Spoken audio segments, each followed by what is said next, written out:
Just before qualifying as a professional accountant, I began work with Revenue Canada in Victoria, British Columbia.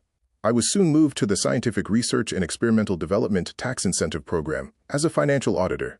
I spent most of my career working with claimants as either a tax auditor or as a tax representative working on the other side. While some folks have called me entrepreneurial, I'm really the antithesis of that. As a tax advisor and accountant, I selected what philosopher, author, and options trader Nassim Taleb would have called a career that is not scalable. It isn't that I have anything against entrepreneurs taking risks and scaling their businesses, but my business partner and I are more concerned with managing and reducing our clients' risks.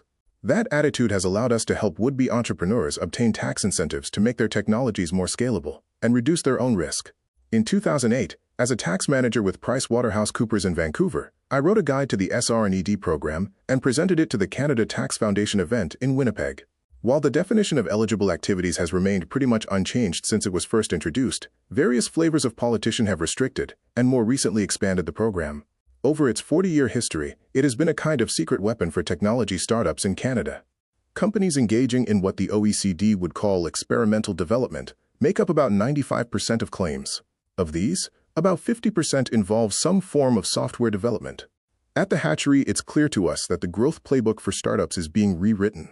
Aggressive anti-immigrant policies in the U.S. and the abandonment of free trade has meant that entrepreneurs and investors are challenging the assumptions underpinning the miracle of Silicon Valley.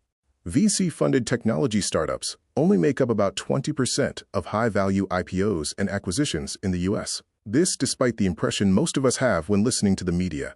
Increasingly, venture capitalists are looking out of touch. The Canadian angel capital ecosystem isn't much better. Founders are looking to stay adaptable and flexible and using strategies like contracting first, particularly with U.S.-based clients, coupled with our highly competitive small business tax rates.